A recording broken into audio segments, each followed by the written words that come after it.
As you know, my talk title today is The Best Times to Use the F Word.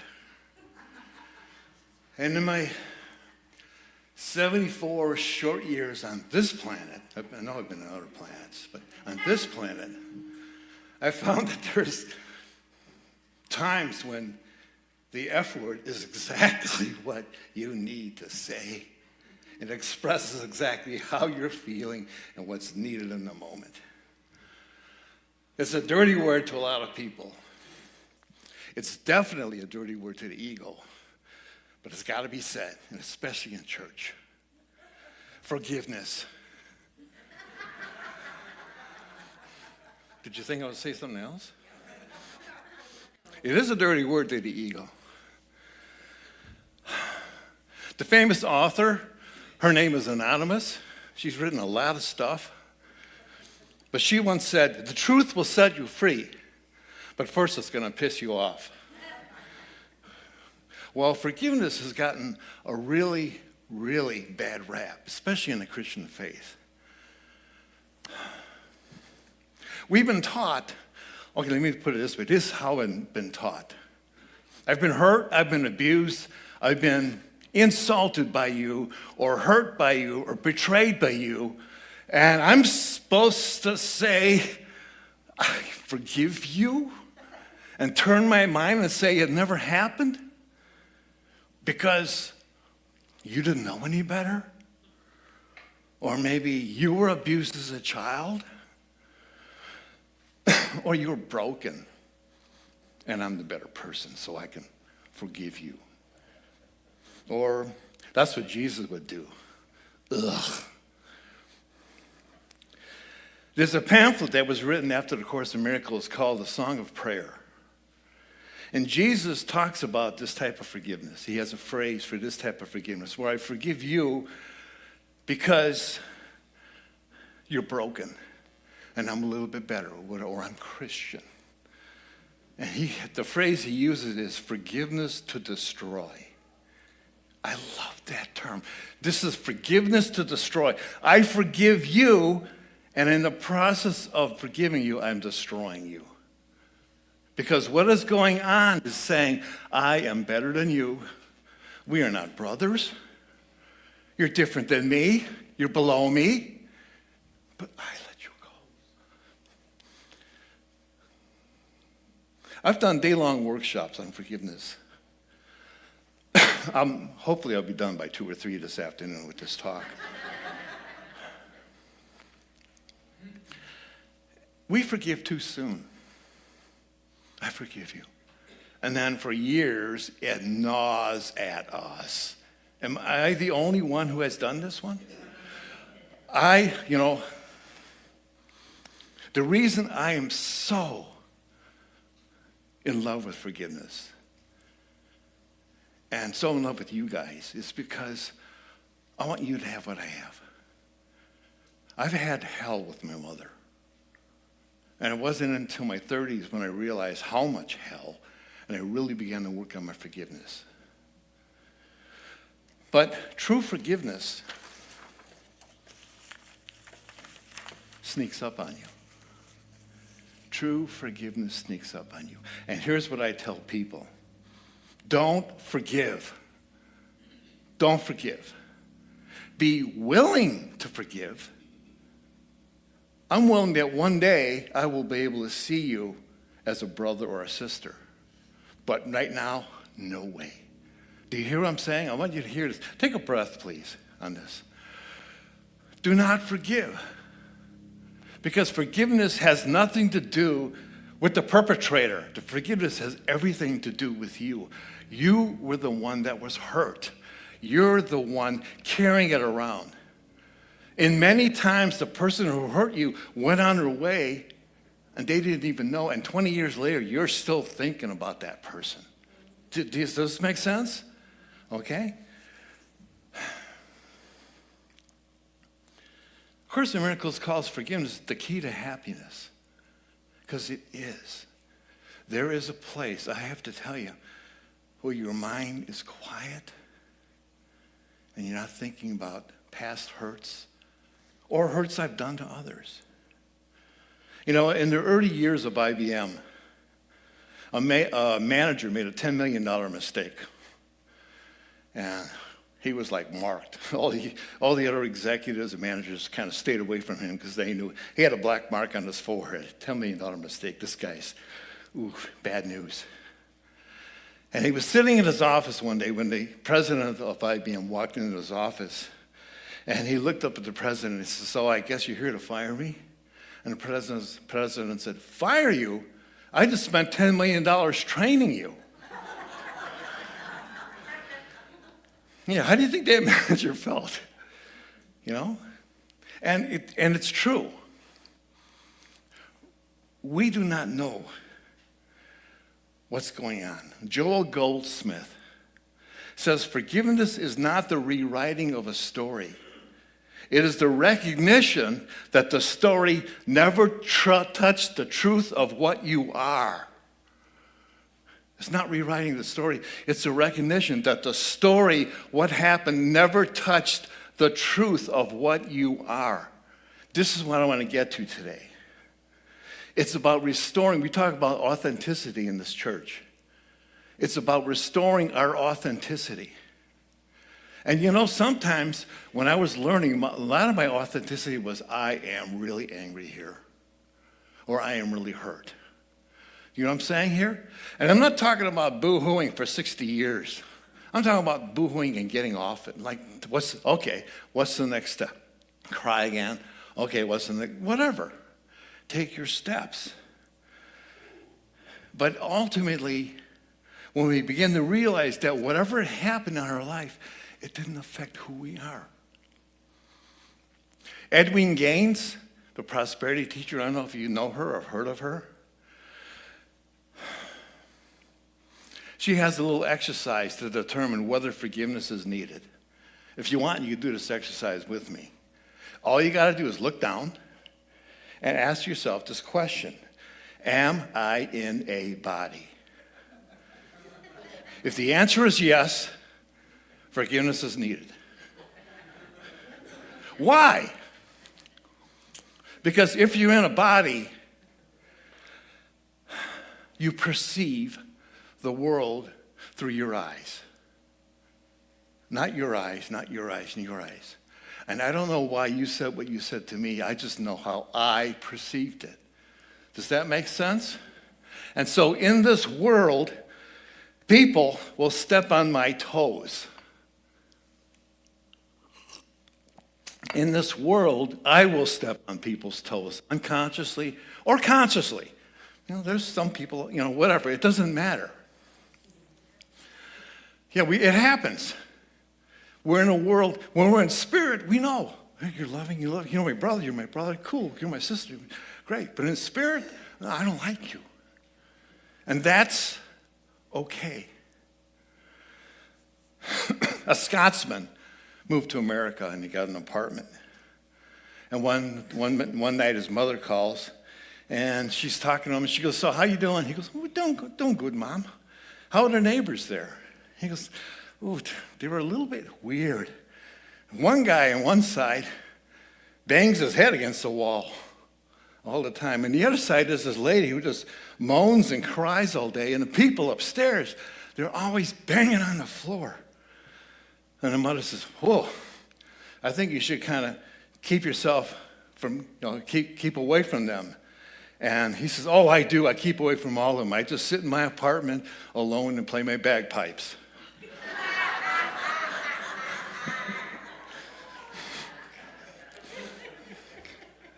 A Course in Miracles says I love the Course in Miracles. A miracle is a change in perception.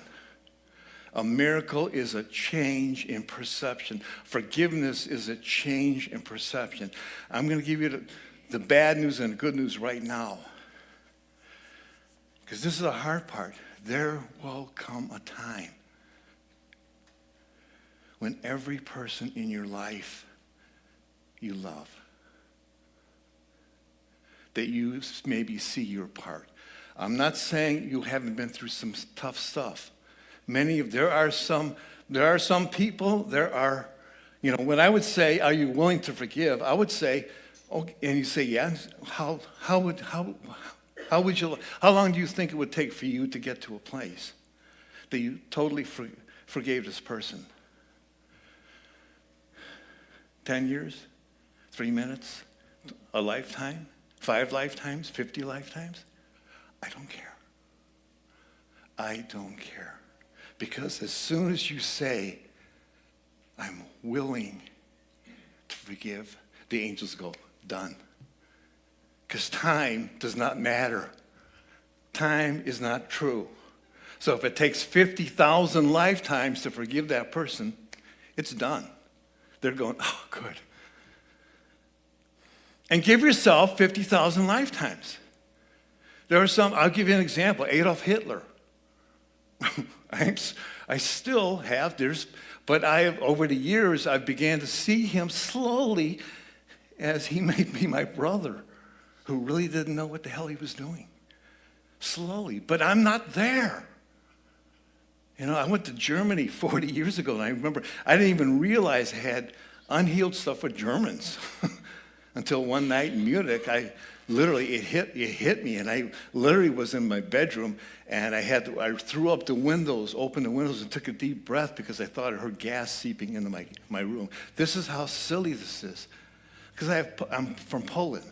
I mean, I'm Polish extraction. I have a feeling I had some past life. I'm going to take a breath here. You want to join me, fine.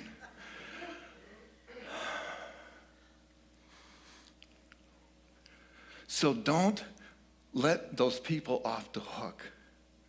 Let yourself off the hook.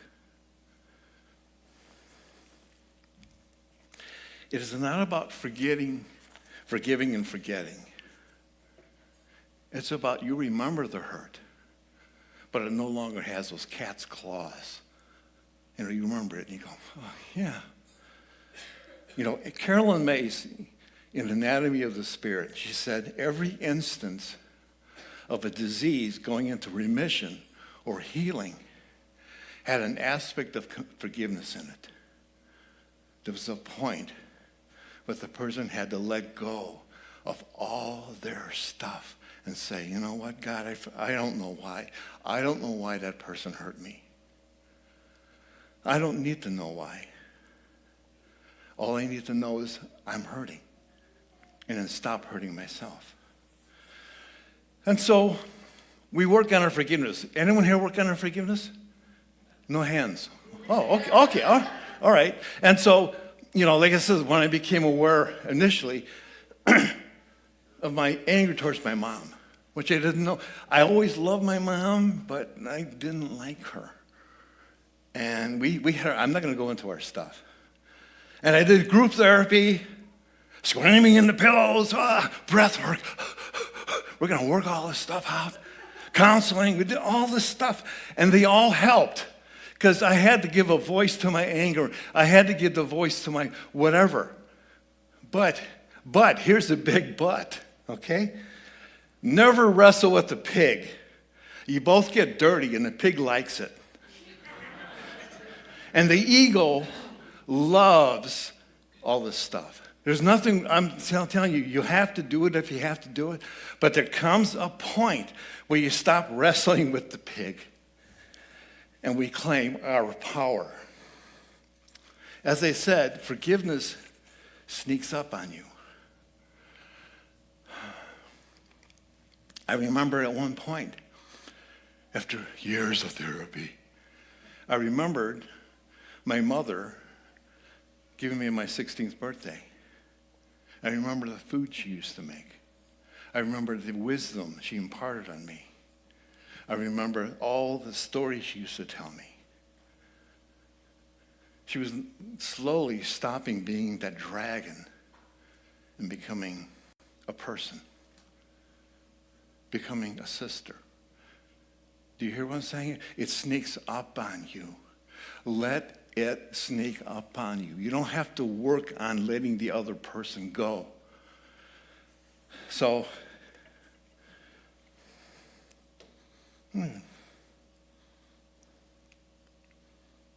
Oh, okay. Here we go. So, My Christmas gift to you is peace. Amy was talking about peace last week. You be the peace. So you willing to do a little meditation? Okay, so just gently close your eyes.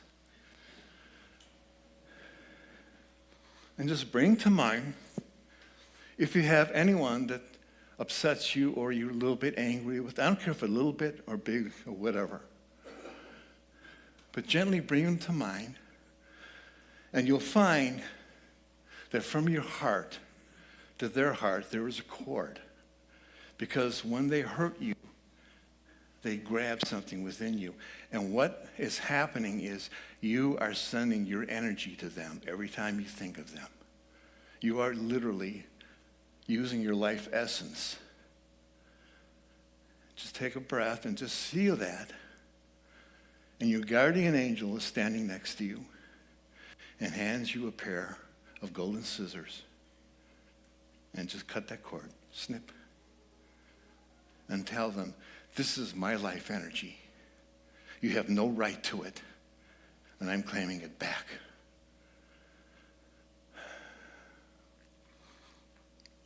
If you see a cord going from your heart to somebody that you hurt, a son or a daughter, a brother or sister, snip, cut the cord. I have no right to your life energy. I love you. I let you go. You don't need to forgive me. I need to forgive myself. And this is for me too, maybe for a lot of you. You may see a lot of spider web lines going towards Washington and politicians. Cut those cords. You have no right to my life energy. Let that go. Snip, snip, snip, snip. Take a deep breath and come back. You do not know this, but right now you've done a massive forgiveness exercise. Right now you are claiming your life back. You may even feel it. You know, when you have an injured, abused, hurt animal, a doggy or a kitty, what do? You put it in therapy? Run around the yard and bark back. No. You're gentle. Come here. Here's some milk. Have a biscuit. You pet them. That's what we need to do to ourselves. Don't worry about the perpetrator. They're okay. They have to do their stuff. I saw a cartoon with Charlie Brown's sister. She's saying, what do you do when the world treats you unfairly? And Snoopy says, learn to bake your own chocolate chip cookies. Yes. Like I said, when I remembered the loving things my mom did, that's why I love the song that John sang. When this talk came to me, the title that I knew was going to be on forgiveness, this song was running through my head. And I'm going, this is interesting. Gladys Knight and the Pips.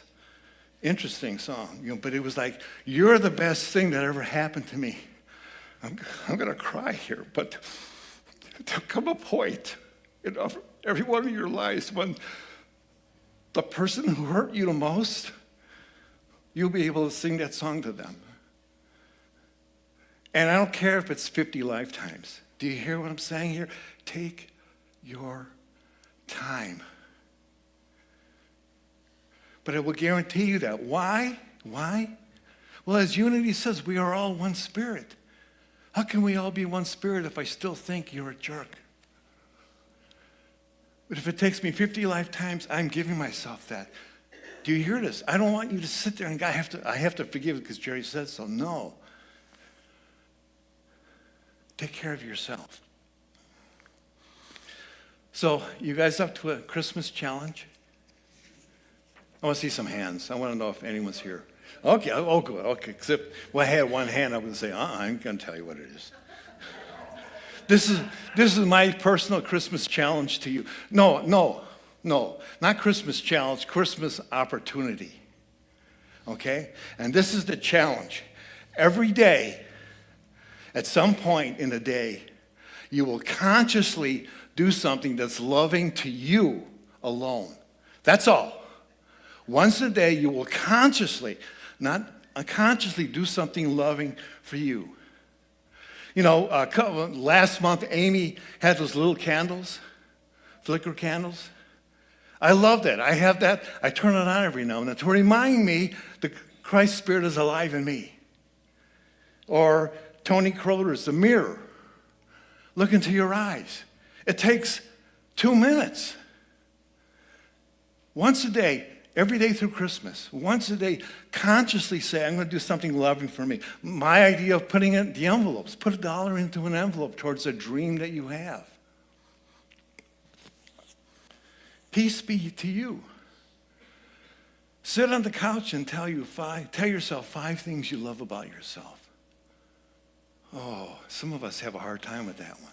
If you have a hard time, ask your spouse or your friend. Or Lisa and Dee. Lisa, you tell Dee 5 things when you're sitting in your office. And Lisa, you tell me 5 things you love about me. I'm serious. It's amazing that every time you consciously love yourself, you're unconsciously forgiving somebody that said you're not lovable. Because I'm showing you I love myself. You're unconsciously forgiving somebody who said you don't deserve love.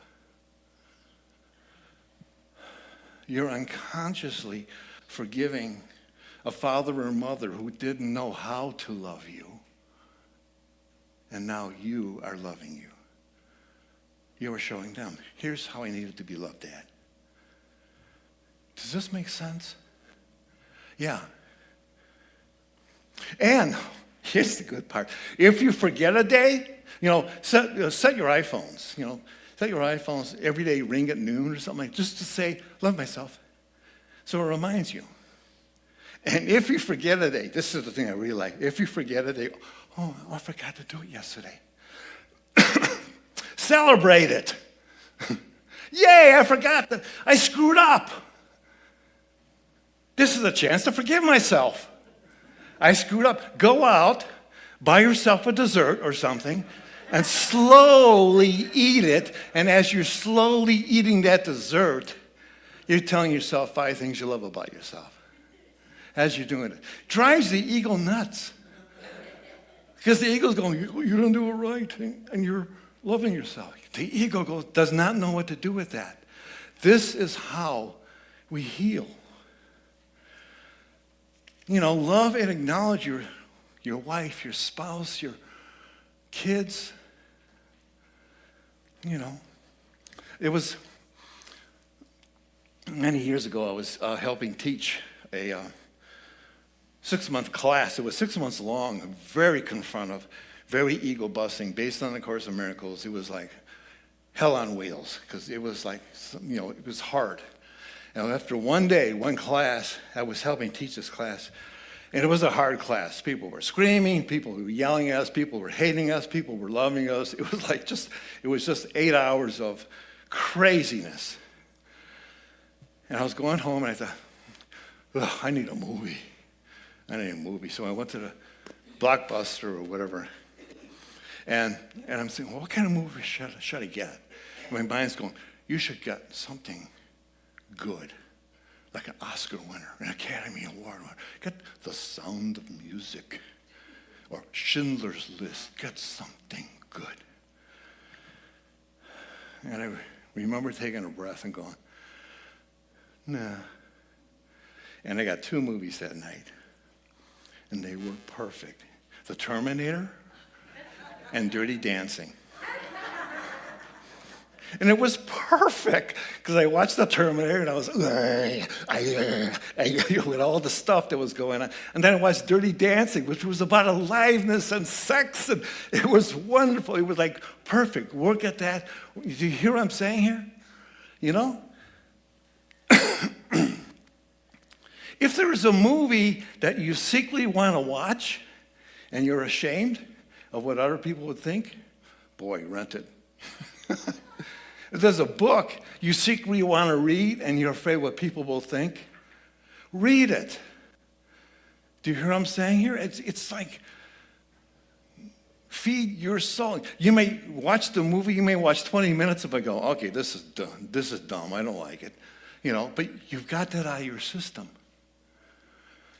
Or you may go, God, I'm really ashamed because I actually enjoy this. Can I tell you my guilty pleasure? I am ashamed of this, and I'm not ashamed of this. But I actually like the American Pie movies. They are gross. They are disgusting. To me, they're hilarious. And, those of you who've seen it, the American Wedding, the last one, was just, it makes me laugh. And it's, teenage humor, but it's secret. I like it. It's just silly, stupid, gross. And sometimes I put it in to watch it just to feed my soul. Because it is silly, stupid, gross. Because someone else will say, you like that junk? Yeah.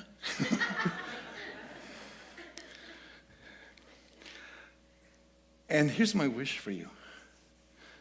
That on Christmas Day, you've been doing a couple of weeks of loving yourself every day.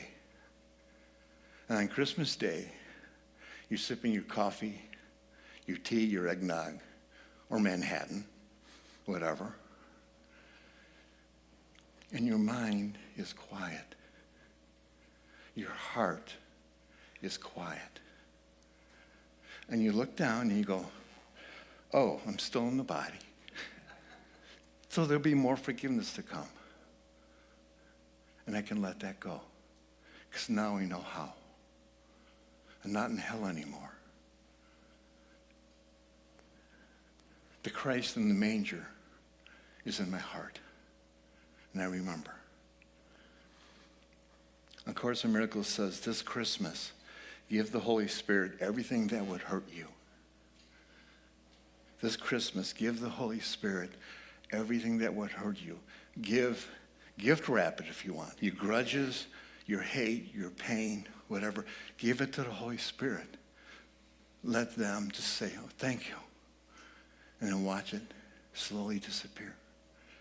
Give yourself the next couple of weeks, every day. Just consistently, just one. If you want to do it twice a day, you got a gold star. Okay, But start healing. Healing today. Heal now. Avoid the Christmas rush. Call back your spirit. A Course in Miracles says the holiest spot on earth is where an ancient hatred has become a present love.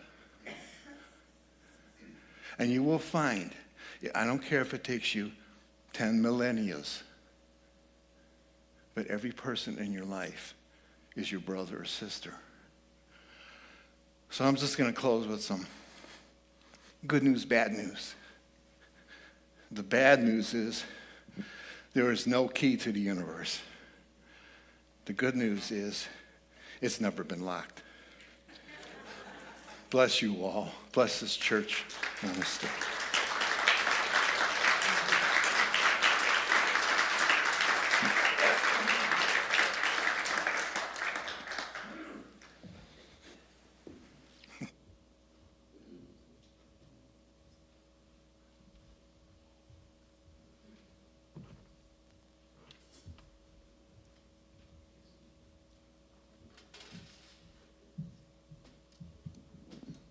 All right, well, ushers, please come forward. This is the time in our service that we choose to show our infinite gratitude for our very many blessings. Please join me in the offertory blessing. Together, divine love through me blesses and multiplies all that I have, all that I give, and all that I receive.